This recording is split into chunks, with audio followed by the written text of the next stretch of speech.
For everyone, it's the ID84 Show live here, episode 223. Of course, Adam the Mallet to the left of me here on this very hot, humid, and miserable 90 plus degree day.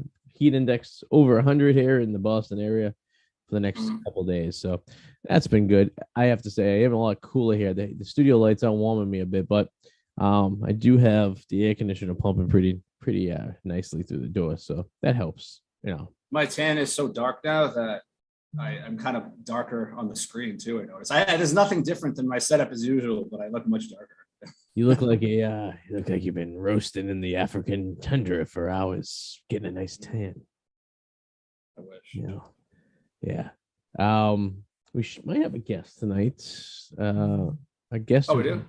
Well, maybe, I don't know. It's been very vague. The messaging back and forth. He has once been on a show before, a musician of some sort. He was on the show probably about a year ago, and he said I would come on, but then he said he couldn't come on, but then he said I can come on. So, well, we'll see what happens. We'll see if he pops in, and if he does, we don't have a lot to talk about. We have a lot to talk about. We got the Hall of Fame. We got Florida. We got stuff. Yeah, I guess we can start with the Hall of Fame since that was like 2 weeks ago, and I am drinking the David Ortiz Big Poppy Pilsner, which they wanted to sell me for $18 at the bar we ate lunch at, and they sold it as if you buy this for $18 at the bar, you get the souvenir can. Okay. And I thought about it because I was like, all right, maybe it's exclusive to this one restaurant. But I didn't think so. We went down to the store down the street, and it was like it's made by the Cooperstown Brewing Company, Cooperstown Brewing Company. And they had it at the store. So I got a 4-pack for $16. I got four for $2 cheaper than what it cost at the bar. Is it any good? It probably tastes like a regular beer. It's probably just rebranded with that on the can, right? That's a nice taste. I don't recall them doing this in the past years that I was there. I don't know if this is recently a new thing they do for their big guy coming in or something like that. Because I've been there a lot of times, like right after the Hall of Fame, and I don't recall them having a particular beer. So I have to do some actually research on this. I'm curious if they have this for other players. But it has like all the statistics on the side, and it's a fair, not a bad beer, but not worth $18 for one. No, I'll tell you that much. But yeah, we went to Cooperstown. We left on 2 weeks ago tomorrow. Actually, 2 weeks ago tomorrow, we left. Yeah. Spent the night in Schenectady in New York. First night. That was interesting. Which wasn't horrible. It exceeded our expectations. I'll say that. Could have been more. It had like its little area where there was stuff with the casino, and we saw Mike Tyson. We did see Mike Tyson. And then I yelled like an idiot. It was funny that we ended up seeing Mike Tyson because we were there, and randomly, this is some random casino in the middle of it's a suburb of Albany. It's not really your go-to place to go on for an adventure. I feel like this the casino was mostly for like the locals and whatnot. Like people nearby, kind of like the ones around Massachusetts up. And we just happened to be staying in a hotel that was right next to it, so it was very convenient to us. But after we got in there, we ran into Mr. Tyson sitting in a booth in the sports book with 3 other fellas, and you captured a nice picture of him, and then I would say it was a nice picture. Yeah, it was a candid picture. TMZ would have loved it. Yeah. And then he walked away. That was it. And he didn't look too good. He looked like he was in rough shape. Poor guy. Yeah, I mean, the guy's taking a beating over his life. I mean, it doesn't surprise me with the cane. He might have even had surgery. Who knows? Could have been. Because he seemed fine sitting at the table. He just was like kind of like walking away, like kind of like he was hurting a little bit. But that could have been from anything. You know what I mean? Yeah. Just random. He was at that casino though. It could have been because the horse racing, maybe. It could have been maybe. Yeah, it could have been the case because it was only like 45 minutes away from Saratoga, and there wasn't really many hotels up in Saratoga area, I guess. So that could have been a possibility. Maybe he knew we were in town and he wanted to hang out with us and he missed his opportunity. So yeah, it's also a possibility. Yeah, that was that. And then the next day we went to we stayed in Utica, New York, the home of the dead birds. shithole, dead birds on the street, abandoned buildings, but one solo Chinese restaurant that just managed to stay open on a block of just nothingness. It was ridiculous. I mean, I don't understand how there's no people. It's not even like, it's just creepy because there's not even any homeless people. There's no people other than these little patches of bars. There's a lot of abandoned banks. Yes. The hotel was sold out, but it didn't seem like it was sold out. You know what I mean? Like there was like not at all.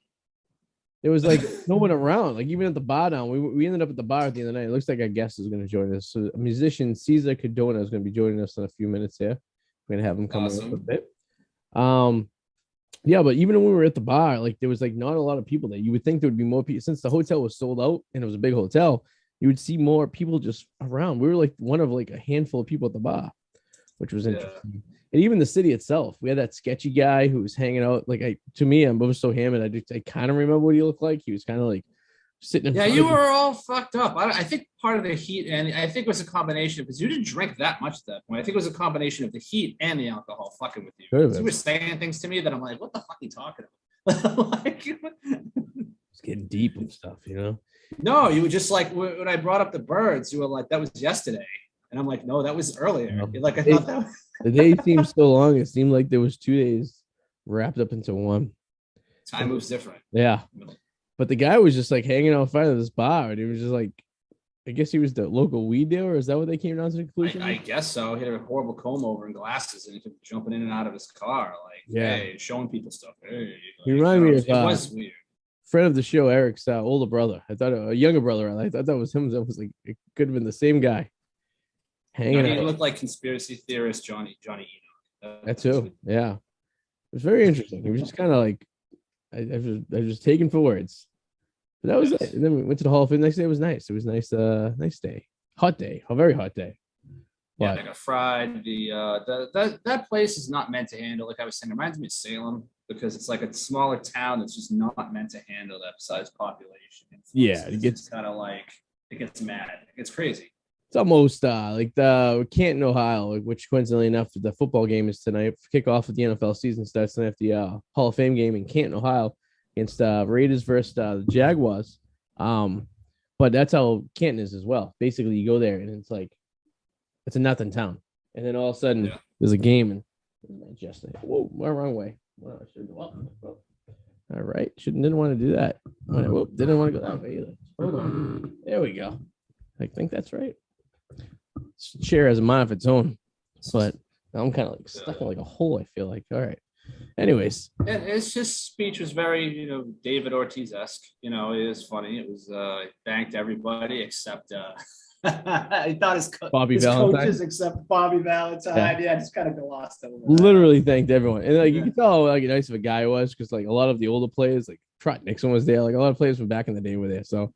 But it's funny, baseball gives you a 12-minute limit for your speech, whereas the NFL doesn't give you any limit, which I found interesting. Ortiz he went over his limit, obviously, but like I guess that's fine as long as it's not going like an hour. But yeah, but when I went to the football one 5 years ago, they were like, I mean, what's his face? The Ray Lewis was just like going on for hours. Like it was like an hour and a half. Yeah. It's like I don't know what you could say in an hour and a half, but that was that week and that was fun. And why don't we bring in the guest real quick? Let's bring in Cesar right here. And so I wanted to talk about Florida. Yeah, we'll talk about he's gonna be on. I think we have for about 20 minutes. You know, I play okay. Like something and we'll get into I do have a funny story. Florida. Hey, Cesar. Hey, Cesar. What's up, gents? Hey, how you doing, brother? Hey, what's going on? Good, man. How are you? Good. It's been a while. It's been a minute since we had you on the show, huh? A little bit. I think so. I forget what it was last. Yeah, last year, the year before. I don't even know anymore. Oh, wow. They all just blend in. It does blend in. Yeah. How you doing? I don't know. I'm pretty good, man. I'm good. It's been really, really. We can cuss on here, right? Oh yeah, of course. Have a drink, smoke some weed, cuss, do whatever you want. Have sex with someone. Right. Hey, get the fuck over. No, I'm just kidding. Oh no, it's been a fucking time. Holy shit! When I tell you, it's been a time. Yeah, in a good way, in the best way possible. Fuck. Oh, well, Yeah. like how so? Yeah, You tell can't us. just say that. Tell You us. know? First of all, we That's joined it. I'm ending the call right there. I'm leaving you on that fucking mystery. Booze, drop the mic. Where are you? Yeah, dude, it's been say what? Where are you at right now? Where are you joining us from? I'm in Los Angeles. I'm in Studio City. Yeah. I was gonna say it looks nice and sunny behind you. In that window. Say what? What'd you say? Looks nice and sunny in that window behind you. Yeah, it's pretty. I mean, we got a little cloud today, but yeah, it's usually always sunny. Yeah, right. Yeah, so yeah. What's going on, man? So it's been. Oh gosh. So I think the last time we spoke, I was in Burbank, and so that means I was working on one single, and that's all I had at the moment. Since then, I've been put out 2 singles, 2 music videos, an EP. This album comes out tomorrow, August 5th, and I've written 3 TV show pilots I'm trying to get sold as well. Damn, you've been busy. I'm so fucking busy. I haven't had time to cut my hair. No, I'm kidding. It's not cut anymore. No. So let's start with the album coming out tomorrow. Tell us about that. Where can we get it? What can we you gonna play a little sample first? You got a little instrument going on or something like that? Feel free if you want to. I mean, no pressure. I didn't plan it, but I totally could. No, that's only if you like. It's an easy setup. You know? Yeah. So I move this thing over a little bit. What did I do? So this album is called "The Heart's Part Is the Hard Part." Okay. Right. Also, since last time I saw you guys, I got in a bunch of therapy because I was doing all this harmful shit to myself as a person, being like really self-destructive, and cleaned all that stuff up. Therapy got me. I was like fucking everybody and drinking like an animal, doing a bunch of coke and just being foolish. You know, the last time I talked to you guys, I knew. Are you fucking with us? Because you're saying that with a smile. Like you're saying that I was doing a bunch of coke. How much to the extent that, no, in all seriousness though, like obviously you do go to therapy, but all of that? Yeah, all of that, man. So I live in Los Angeles. It's the desert, but it snows every day if you wanted to. And you can, man. It's always around and everything. And when I talked to you guys last time, I was kind of in the space of something's gonna change here because I'm not gonna make to whatever fuck I wanted to get to. Right. Yeah, you could die.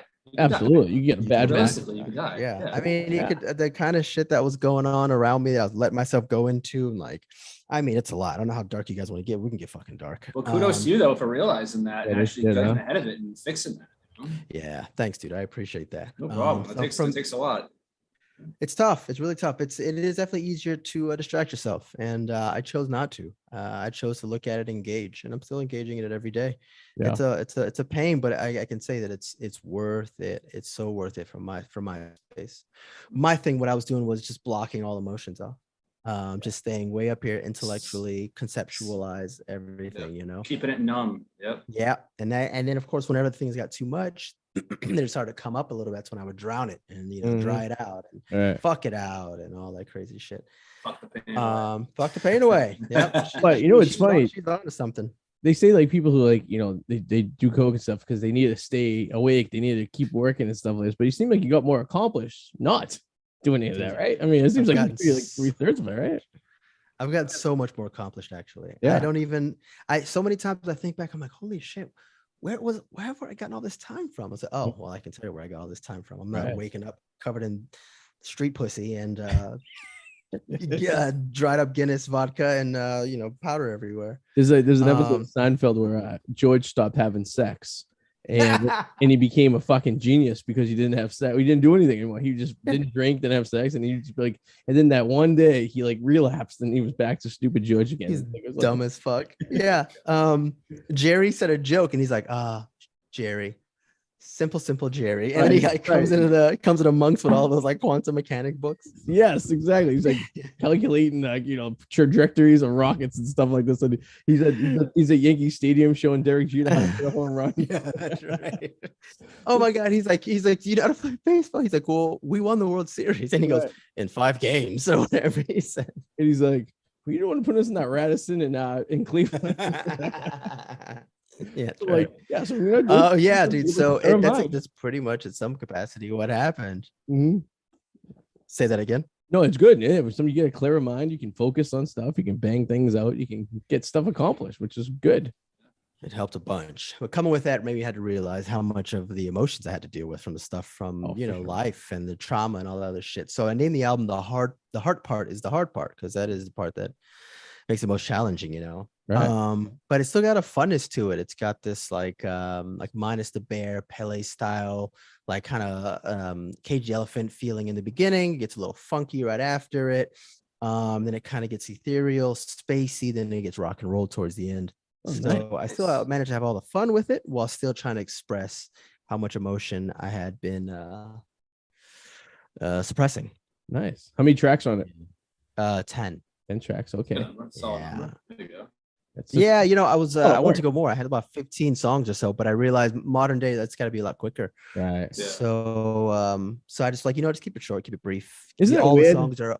That's how it is weird, right? Because remember, like back in the day, like you would have like an album would be out as long, right? It'd be like an hour and 20 minutes and stuff like that or whatever. Now it's like 45-minute albums. That's like boom, boom. Or like, really? And with like the way like you download stuff these days, you don't even need an album. You just need, people just want the track. You know what I mean? It's like no one's buying CDs and stuff like they used to, right? It's like they just want that one song. And I remember like Justin Timberlake had a problem like a few years back where he had to release the CD because he was on the contract.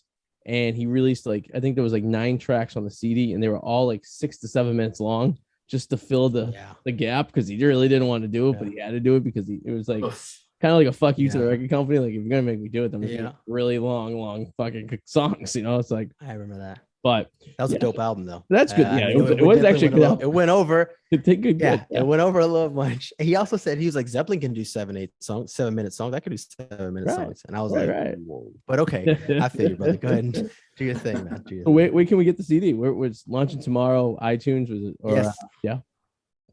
iTunes, Apple Music, Spotify, Amazon Music, YouTube, Shazam. If you on your stories on social medias, you can put up all the songs are going to be there. So you can put it for your reels, for your TikToks, for your everything. It's literally everywhere except physical. Yeah. Except for what? Except physical. Like making CDs or I was thinking about doing some vinyls and maybe give them out at the album release party I'm doing next week. But otherwise, there's no point of doing physical. What am I suppose you could burn a copy for your parents or something, like your grandma, right? Like you can burn it. Like one of those guys in like Times Square in New York hustling, like, you gotta listen to my CD. I'm like, bro, you give me a CD for? Just tell me a website. I'll go there. You know what I mean? It's like, yeah, it's written in Sharpie. Yeah, it's like, okay, I have about. I'm looking behind me. I have about 5,000 CDs written in Sharpies next to me from like old mixed CDs from back in the day. A couple months ago, I actually found like my old CD book, and in there's a bunch of burned CDs, and I didn't know what. I'm like, I don't know what's on these, so I'm in my car. My car actually still has has a CD player. I never use it, but it has one. So I'm like, let's see what's in it. It was kind of cool. It was like this little mystery tour. Yeah. What's going on? I'm like, oh my god, and some like, oh my god, why did I? Time capsule. What were some of the songs? Oh god, there's a lot of hard rock on there. There's like some Deftones and some Korn and like just stuff I listened to back in high school, like just like and some Foo Fighters, like but it was mostly late early 2000s rock. Hey, Korn wasn't too bad. The other day, I think it was 2 Fridays ago, out of nowhere, I just it just hit me, and I played a whole album of Tool. Oh, Tool's my favorite band. I still listen to Tool. Oh my God, their new album that came out a couple years ago was fucking great. I listened to it. It was great. Yeah, it's really good. It's They get a little self-indulgent sometimes. Like they have like songs that are like 13 fucking minutes long, and it's like, come on, I don't need like a guitar solo that's like 5 minutes, and like they're still the best band I've ever seen live. I've seen them 5 times. I love Tool. Oh, nice. Yeah. The one I played was the one with the Schism on it. Okay, nice. Remember that? That's like it's what I forget what it's called. LV something. Anima? Oh, not the Schism and Sober. Nah, Sober's a good song. It was like early 2000s. It came out. Remember, Schism? I'm sure you know Schism. Yes, I know Schism. Yeah. Either way, Opiate. The album. Isn't that crazy? It was like 20 years ago that album came out. It's like nuts. Yeah. When you think about it, it's like, holy shit! Like, where the fuck did the time go? It's like I'm seeing all those memes now that say people are posting stuff saying like, if I had to do an article about the late 1900s, like when like in 90s music came out, like, oh shit, they're calling it the late 1900s now. No, it's crazy. It's like it seemed like it just was yesterday. Like you listen to something like, and maybe it's because we probably just didn't not listen to those types of music. We just always been listening to it for the last 20, 30 years. Was it Lateralis? Yeah, that's it. Yeah, that's it. You got it. I was looking it up. Yeah. You know what they say? I had to.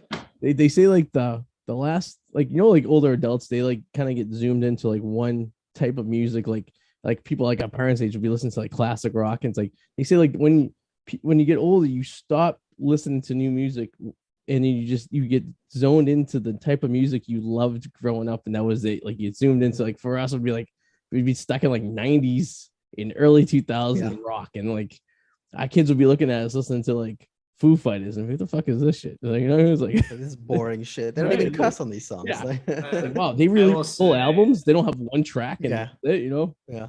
I really do try to listen to today's music. I really try, and then, but like a lot of it there's no. It sucks though, because I feel like every generation says that about the next generation's music. Because like I feel like there's just nothing behind it. Like it's just extremely boring. It has nothing, like no talent. Like people sort of not even rapping or singing, they're talking through songs practically. Right. I feel like, and there's nothing behind us. And I'm stuck. I have to listen to that shit because I DJ. So like I'll be DJing, like I have to listen to the new shit, and like there's no bands anymore. Like there's no like bands, like rock bands, like they were like in the punk rock, the punk pop era, like in the, like, you know, the early 2000s of like Blink and Newfound Glory and stuff like that. Like at least there were like bands, right? At least they were playing music, and you can see like nowadays it's like it's all this like, you know, computer emulated music and guys just singing. No one's playing instruments anymore. Auto tunes and it's so weird. It's like, you know, maybe they're playing a guitar, but there's no band behind them. You know what I mean? It's just like it's sad. It's like,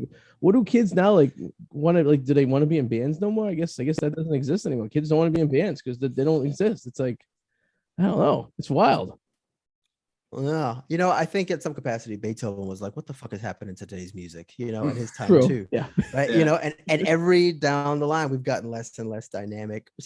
We've crowded the sound less and less and less, because obviously they were playing chamber music and string quartets, and then Chopin came along with just piano, but he was such a virtuoso that he could cover a lot of sound.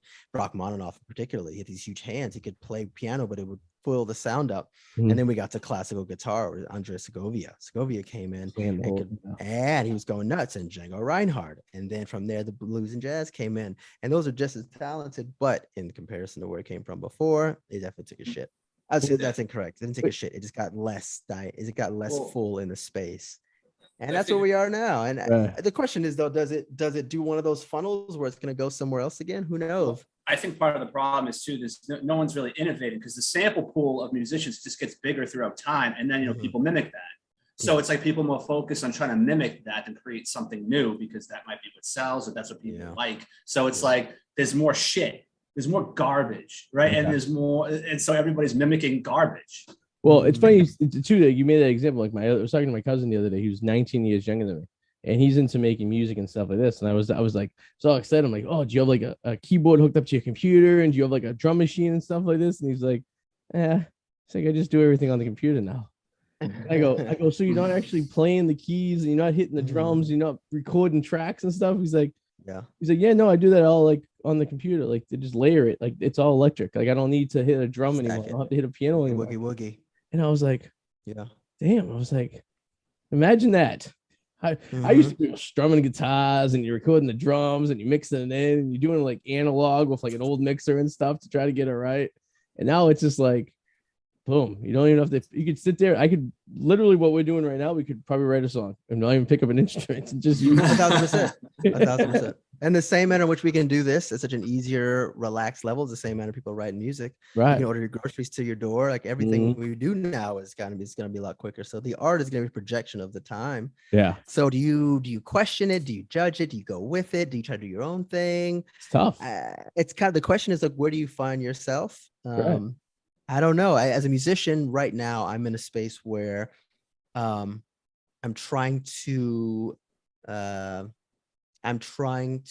keep, I'm trying to toe. Yeah, I feel like the charioteer. I'm trying to keep, the reins on the one horse that happens to have the style and the look and the this and the that, but the real horse that's behind it is the actual one that's doing all the work. You know what I mean? Like one horse is for show, one horse is not, So you're kind of like Trent Reznor.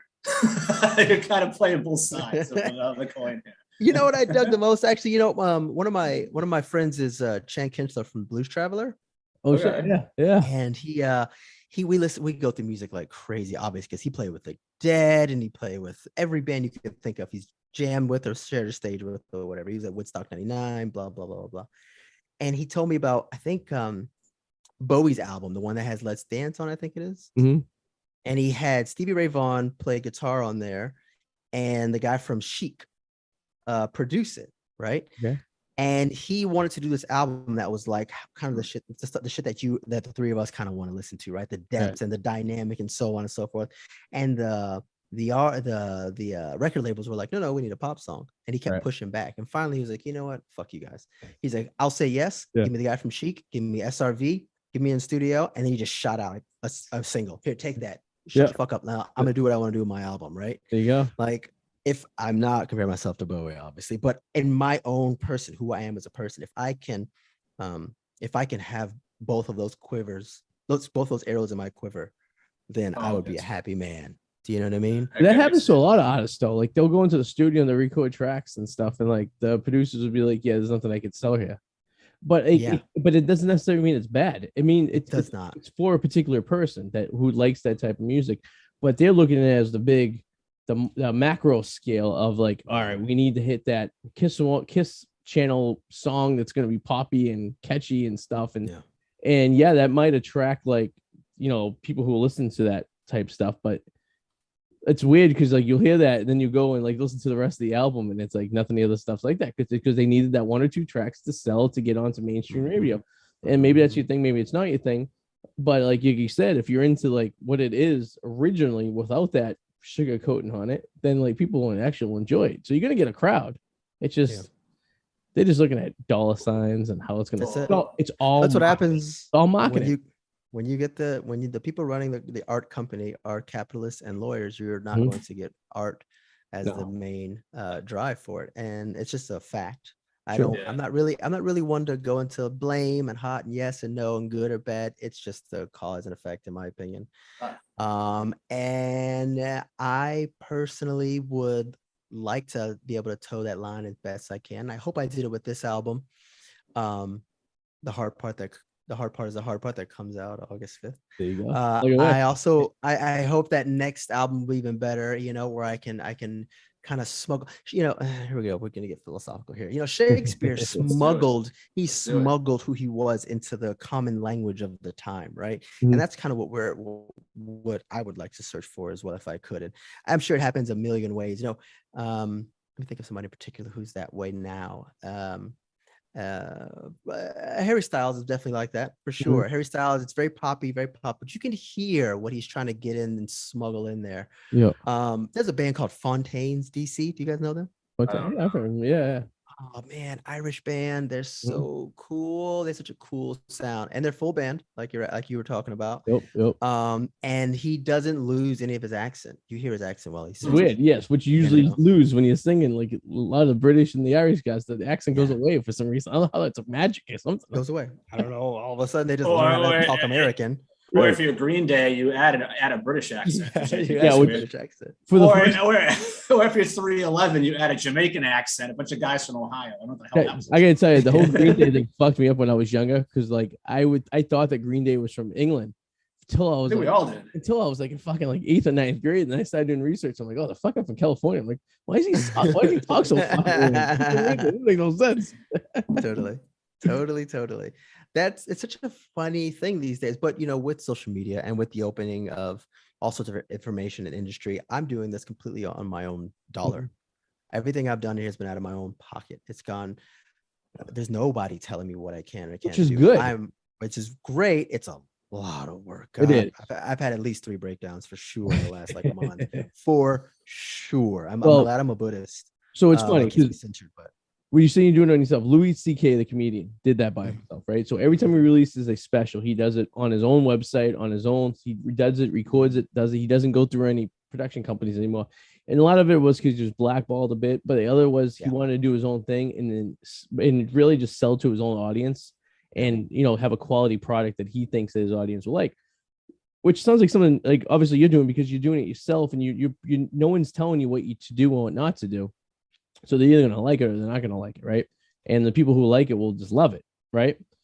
And there's something special about that, I think. And I think that's one of these things that nowadays it's so much easier to do because of the technology and how much it advanced. I mean, look at us. We get studios in our own houses right now, right? Like this would be something unspeakable 10 years ago, right? Like having a setup like this. I mean, I'm talking to you, you live in California. Otherwise, we'd be talking on like a phone and be really shitty and stuff like that. But it's a clear as day, all digital. And I think this is great because I think what it does is it takes away the middleman, right, out of the equation and allows artists to be able to produce and share their stuff without having to answer to anyone.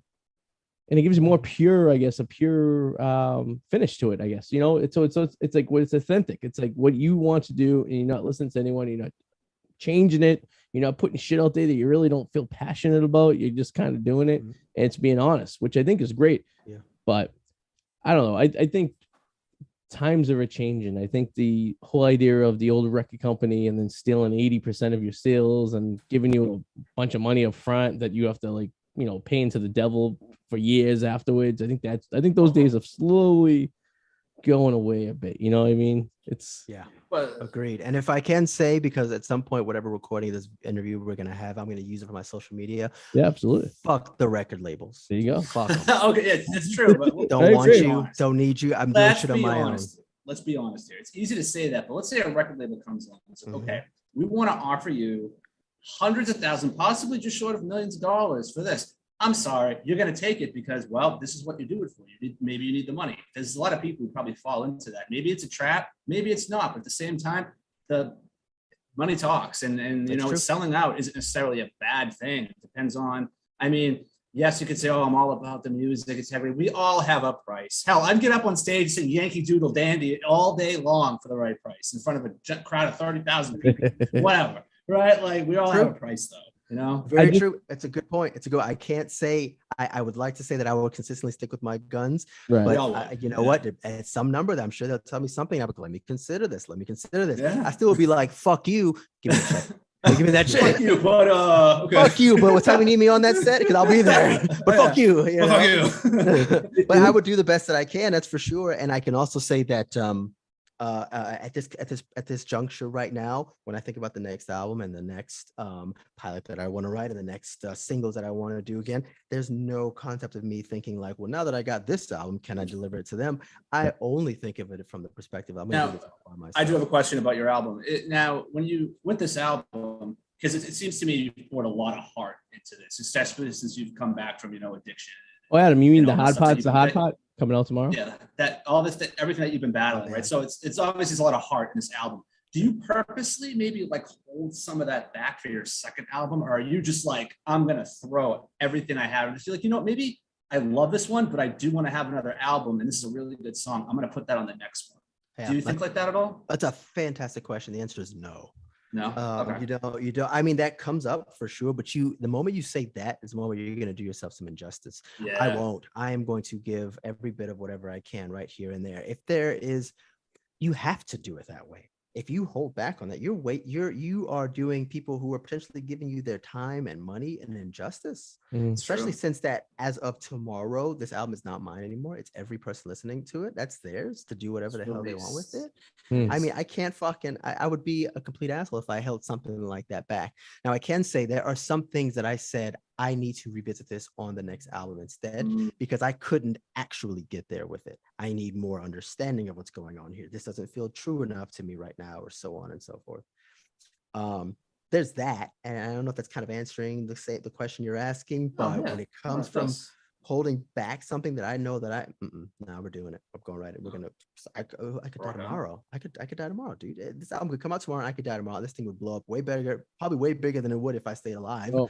So I might as well give it everything. Tupac released more albums being dead than being alive. Got that right. Anything's possible, right? So I could do a whole fucking episode on Tupac. You right. Got that right. No, but it's funny. So I'm curious. So as an artist, how do you feel that? Obviously, the pool is a lot bigger these days, right? Because anyone with an iPhone could basically record something decent, right? But years ago, that was not an option. You had to go through, hoops and hurdles to get to even someone to listen to you at a record company. But how much quality stuff was lost. How much stuff was out there at some guy's garage who didn't have the ability to record and send it out and get out there? That was like gold, like a classic song, right?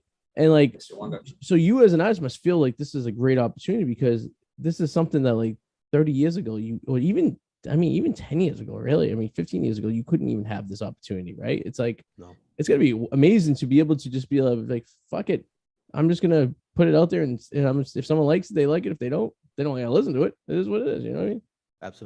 Absolutely. 15, 20 years ago, not 20 years ago, but 10 to 12 years ago, when I first started playing music, I had always assumed that I needed to be signed by a record label, and I had to sort them out and find it, and it would make me nervous to want to send my demo and do all this nonsense or whatever. The moment I realized that all this is making me available to do this, I completely jumped right at it, and I'm just going to keep doing it. And it's so easy, and it's kind of going to what you were saying a minute ago about the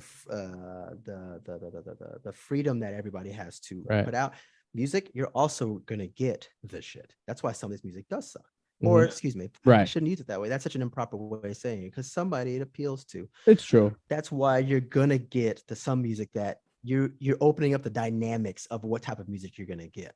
You find me any sort of sound, you can describe me a sound and give me a day, and I'll find you at least 5 or 6 musicians from it. There's this band called Enemies, which is and Vasudeva, that are so technical and so precise with their music, and it's like rock with a little bit of jazz behind it. And then like Mac DeMarco, like he's just hitting a button, he's like, as I'm getting older, chip above my shoulder, like, and then that's beautiful in my case, Well, for someone like me, that lets me know that we have opportunity, that everybody in the world is going to hear something that is who I am, what I appreciate hearing, and then I could do that. And then both those other sides and everywhere in between, and all 10 directions, can have something for their own self. So, and that does. Sorry, go ahead. I was gonna say it just also it does kick out the capitalistic lawyer. I need to make a check so please give me the poppy 3-15-minute song, blah blah blah blah blah. It's that shit that kind of puts that aside, Right. If you like that, you like that too, but it's not the only way. So you said you've written a couple pilots too. So I'm wondering though, I'm assuming, if you were to pick a side, television and film or music, I'm assuming you kind of gravitate towards the music side if you had to pick one or the other. Man, it's so hard, dude. It's really, really challenging, because they speak, from it's like two cherries, it comes from that twine that's tied together. They're definitely not the same, actual cherry, but they come from the same source. If you had to give up one, what would it be? It's like, what do you feel like you gravitate towards? God damn, that's a tough question. I would I'd have to go with music, I guess. I'd have to go with music, because it's something that I've spent so much time for, and I can feel myself nurturing in this now, and growing within this. I've written a pilot before, and it is one of the most difficult things the pilot episode of any show is one of the most difficult things to write, because during this episode, it's very hard. Yeah, it's fucking hard. You are literally, you have to, in a 23.5-minute window, introduce characters, storyline, plot, set the entire series up, introduce characters quickly, get their dynamics, how their relationships are, and you literally have to you don't have enough time sometimes, and like the dialogue is so important because you need to relate to characters and they need to talk, and you did that 3 times. I did it once. Me and my buddy started a pilot, and we worked on it for a year just to get it to like a point where it's just still like, I don't even know if it's even good enough to even like try to shoot, you know what I mean? It's just like, it's fucking crazy. It is. I had to go to New York City a couple of years ago because it's something I wrote, and I had to sit there and talk to people. And the questions I was getting asked were things I didn't even think about. Like the way the writing goes, it's like, obviously you should always know your end before your beginning. Right. But sometimes you get caught up in things, and once you start, you have this idea, and in your head it all sounds good, and then you start writing it, and then you're like. And then it's like I almost wish sometimes it would go as smooth as you think, but it never does. Right. It's almost like your brain. I don't know.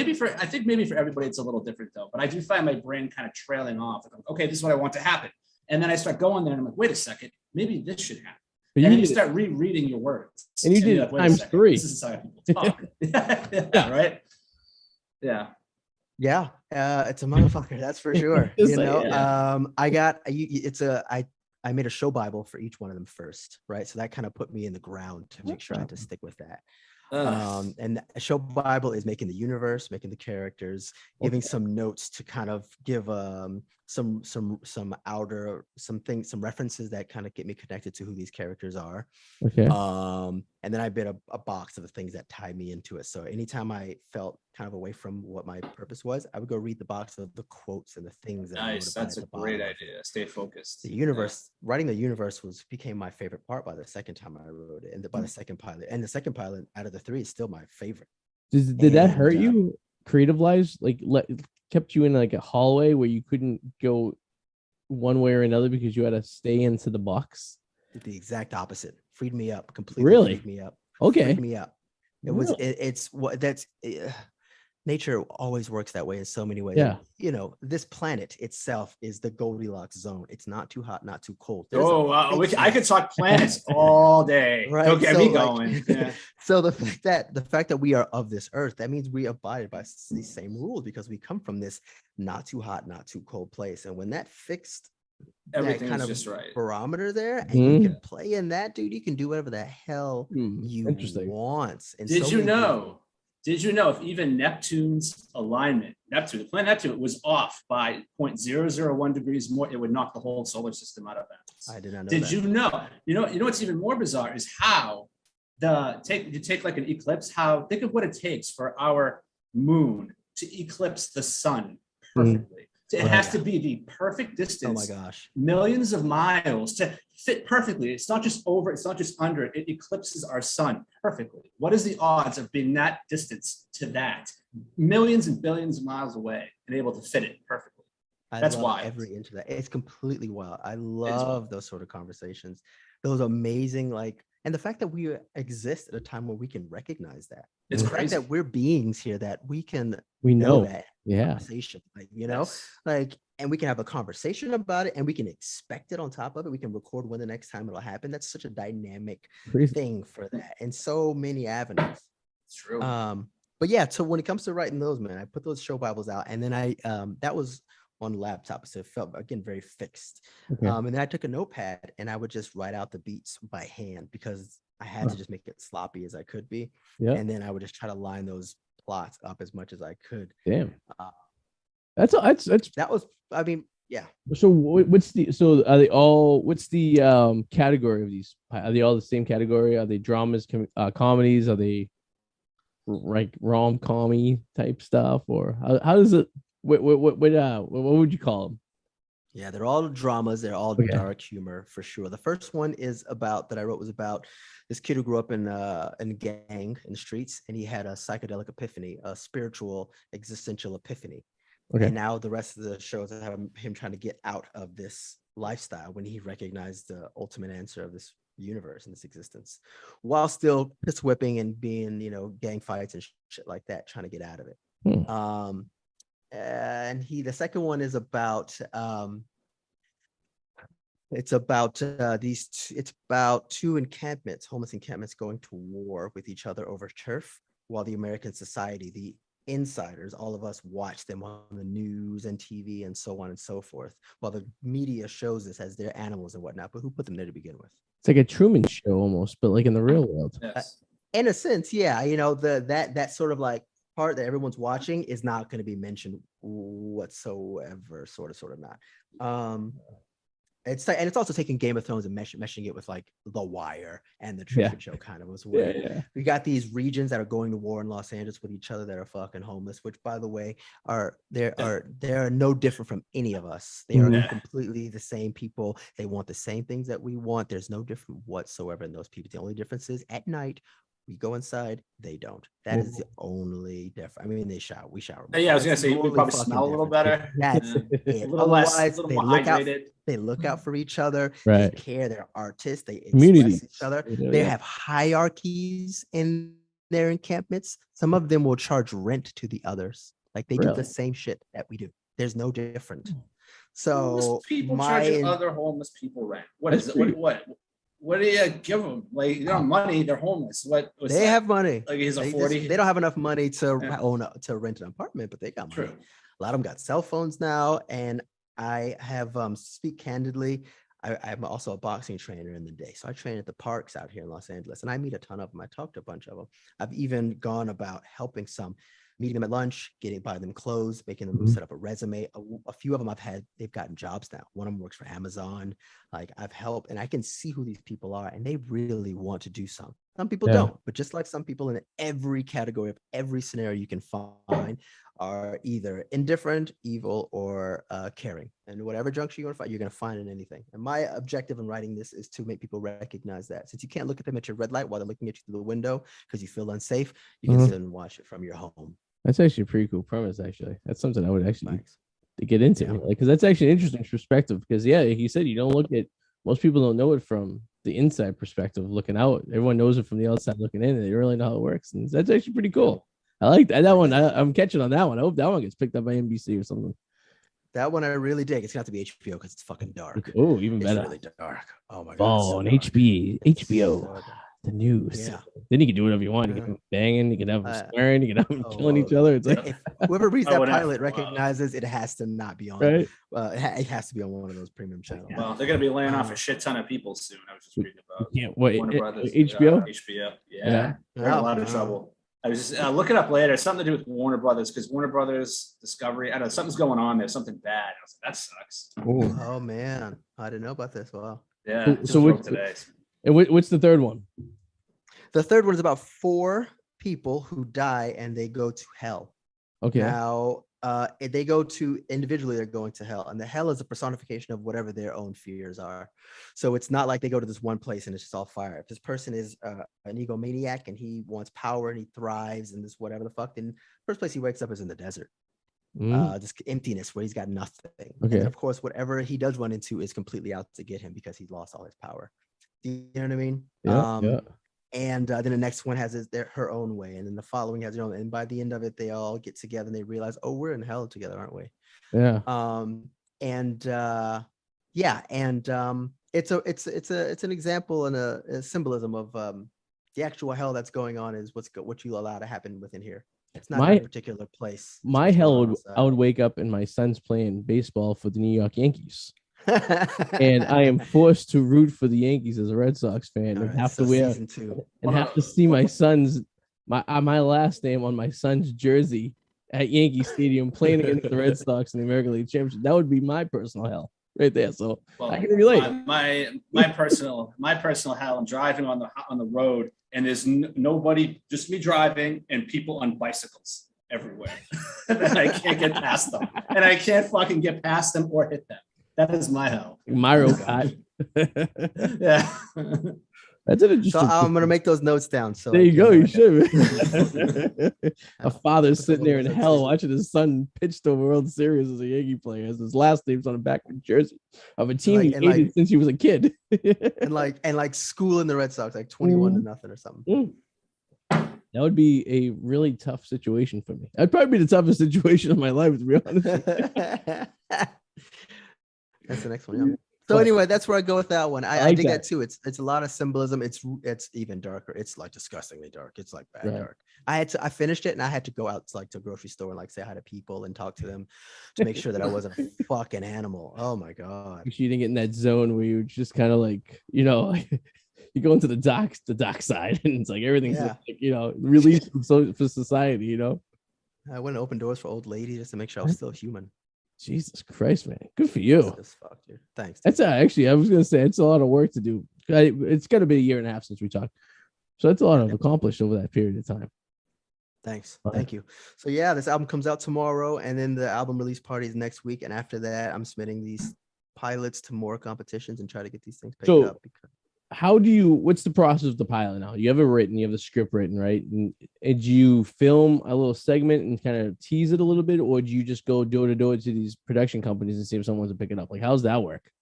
Yeah, that's an option. You can definitely get together and film it. For me right now, that'd be the last option. Yeah. But you can do that. You can also stick it in these competitions, which will kind of get some notoriety. Okay. Yeah. Send them. Yeah. And if you can send them to agents too, writing agents. Okay. I got one of my good friends is a writer for Westworld. So that's always a good way. Somebody you can just kind of get it to them and see, like, help me with this. And then just kind of, sit with them, side with them on their writings and whatnot. And bit by bit, you kind of go into the fold of them, because as they go up, you can go up with them. Yep. Sure. So there's that too. There's a lot of ways these days, which are great, obviously, again, because of the social media and the interconnectedness of the globalization. But I don't think it's any easier. You just got more options of difficulty. Yeah. I always feel like it's 50% skill and the other 50% is luck and knowing who you know. It's like you just got to kind of get the right place, the right time. And like I'd go 70-30, 70% who you know. Unless you have, unless you're, the only other option is you are gung-ho on one particular subject and you could dedicate your entire time to just filming it your own and getting some freelance people and low budget and just kind of get it on YouTube or like something of that nature, just so people stop watching it. And then like maybe something picks up from there. Like, I don't know, like it's tough. It's because it's like there's 1,000 people like you trying to put something out there, and like we said, like only a little bit of it's probably sellable. But how do you get through that before you get to that, right? You have to, there's tiers, right? There's like hierarchies to, it's a fucking wild world. There's too many. And I mean, 8 out of 10 of the reasons is out of your control completely. It's not the right time, not the right season. It's already a show about this. We already picked something else up. We spend this much money for this. HBO got in trouble with Warner Brothers because they did whatever the fuck, so we can't do this. Oh, Kevin Spacey, fucked some little boys. So now all of a sudden Netflix is taking a break from anything that's political related or whatever. You just said like 15 things at once and my head almost exploded. that was Adam was like, how'd you find out about me and Kevin Spacey? I'm not a little boy. You were at one point. You weren't always a man, Adam. Right. I could only be so lucky if me and Kevin Spacey hooked up. I'd be like, I wouldn't be telling everyone, but I would be bragging about it. I'd be like, me and I would think I could do better. Sorry, Kevin. Someone I know worked with him for a film in about 6.5 years ago, and told me, he was like, "This guy's a piece of shit." And I'm not one to gossip because I keep that, because I don't want to be the asshole who's like, you know what I heard? That's just dumb. So when that happened, I text my buddy. He was like, "I told you. I fucking told you." I was like, "I know, I believed you." But funny you should say that, because I'm in the same department. I knew somebody who knew his assistant, who said he's a piece of shit. An old assistant said he was a piece of shit. I feel like everybody's got a Kevin Spacey story. I feel like he's everywhere. The question is, why aren't people speaking more about this, right? And I asked a question that I sort of know the answer to. I have multiple friends who work for, here we are, I'm doing it right now, who work for something, an organization that is huge and disgusting to all of them. And every one of them, like, why aren't you guys saying something? And no one gives me a straight answer. That's because they don't want to risk their career. But then if somebody else comes out, they'd be like, yeah, he is. But that kind of annoys me when people do that too. It's like, why didn't you just lay it on the line first? Like, why did Yeah, and nowadays we're at a space where somebody comes out and says something like that, and you have people who come in and say, let's support this. Let's be behind them a little bit more, you know? Yeah. I don't know. I guess that maybe, some people are like, maybe I wish I could be successful enough that I get Me Too'd. Maybe that's my pinnacle of success, that someone's actually Me Too'ing me. I don't know. No one fucking molested me. God damn it. Jesus Christ. Anyone, please. That's horrible. I know, it's terrible. Horrid. Hollywood's a interesting town. And you're deep in it. I'm literally looking right at it. CBS Studios is right there. I can almost throw a rock at CBS Studios. Where are you originally from again? Florida. Well, my dad's from New York. Okay. Oh, wait. So you're East Coast. And here you are. I'm from North Florida. Black man from North Florida. It's basically South Georgia. Yeah. My dad's from Brooklyn, so I don't have the Southern accent. And I think a lot quicker, and I don't walk outside with my shoes off. But this is California is my home. I've been here for 8 years this month. Yeah. You get the street smarts. It's New York in you. You survive. I can parallel park like a motherfucker. Well, good for you being in New York for LA for 8 years. I mean, that's not for everyone. Thanks. No, I appreciate it. It's this 8 years has been amazing. Maybe the best version of myself who I need to be. 5 of these years I've been self-employed, so that's saying a lot. That's tough. Yeah, I'm really proud of myself in that way, and also to not overdose or catch something. Yeah. I mean, there was that. I was doing. Well, that was that situation where 6 months ago, those comics were at a party, right? And they were doing some blow, and all of a sudden, 3 of them died because there was like Right. fentanyl. Precisely. So, yeah, you got to be careful of that shit because Yeah. it's not like it was in the old days where it was just like, yeah, whatever. Now it's like, yeah, it could kill you because Absolutely. the dealers don't give a fuck, right? Quickly. Bro, man, it was awesome talking to you. Real quick before we end, give us a plug. Plug one more time. What the hell? The worst part's the worst part. Why can't we listen to this? The hard part hard is part. the hard part. The worst part. Yeah. Hard part's the hard part. Sorry. Yeah. So listen to it. The album's called The Hard Pot is the Hard Pot. And it comes out on August 5th everywhere. Just look up The Clue. Obviously, and then CLEW, The Clue. The hard part is the hard part. Follow me anywhere. TikTok, Instagram, Facebook, YouTube, The Clue, CLEW. Awesome, man. Congratulations on your sobriety and keep thriving, man. Thanks, man. I appreciate that. Thank you much. And anybody else in the world is doing some struggling with whatever demons they got going on, just hold it together. Look that demon in the eye and do the best you can to be centered, peaceful, and walk through that motherfucker because it's more scared of you than you are of it. And contact Cesar. He'll help you. You'll help him through. I'm always here for it. I'm here to help anybody for sure. Awesome, man. Well, man, thanks for joining us tonight. It was awesome. It was nice talking to you again.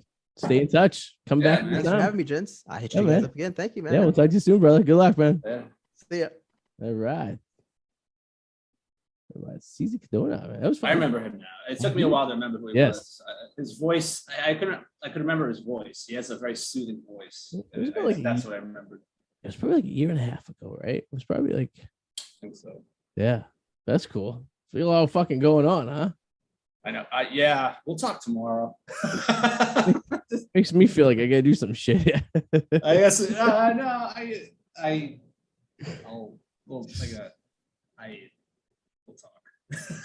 Are you okay? Are you leaving? Are you going? No. I was very overload. Well, it's motivating though. I would say, right? A little bit. Yeah, it kind of gets you. Gets you going a little bit, you know. Yeah. But yeah, we had so much talk to that, but we're just putting towards next week because we'll have plenty of time to talk about Florida. Oh, for sure. I have to talk to you about the room. I watched a little bit of it, so. Oh, you did. You finally watched part of the room. Yeah, which is actually kind of good. We didn't talk about it today because I want to finish watching it so I can get some stuff so we talk about it. But I did introduce myself to it, and all right. It's an interesting movie. I gotta tell you, it's a tough one to get through. But I know, Danny.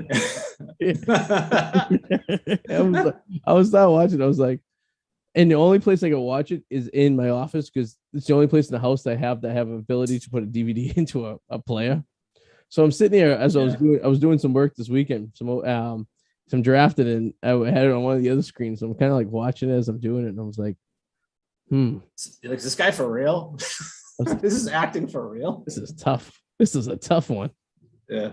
There's a lot of and that's a perfectly example of it. There's so much bad shit out there. And what are we missing? What good shit are we missing, right? Like at the end of the day, it's like there's probably gold out there that everyone's just blowing by, which actually nowadays it's changing a little bit because if it's good enough, you put it on YouTube and you got to fight off the algorithm and all that bullshit, but at least you have a better fighting chance than you did if you were like out there 30 years ago and you had a VHS tape and you're trying to fucking sell it around.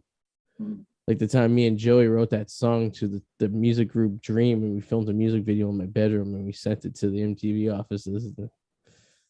Never heard from it. And that video is floating somewhere around the world, never to be seen again. So hopefully. With that said, yes, sir. What are you plugging? Anything? You have anything going on? No. I just got a bunch of shorts and trades to monitor this weekend. So leverage and shorts. So that's about it. A lot of what? Shorts trades. And trades? Trades like stock market? Yeah. I got stop losses and shorts that I got for crypto this week that I have to monitor. So that's going to be fun. There you go. That sounds exciting. It is. It will be. And on the Wicked Explorers page, we posted episode 1 and 2 of the Cooperstown Adventure with this guy over here is link in the info section, so you can click on the Whirlwind Potato too. So, by the way, I will get back to my channel eventually. I just have more things that I'm actually making money with, so that's kind of more important. So, but I will get back to it eventually. Yeah, it is what it is. You got to do what you got to do. Yes. All right. So Cesar Cardona tonight here on the show. 223 at a mallet, and we'll see you guys next week. Toodaloo, motherfuckers. Bye.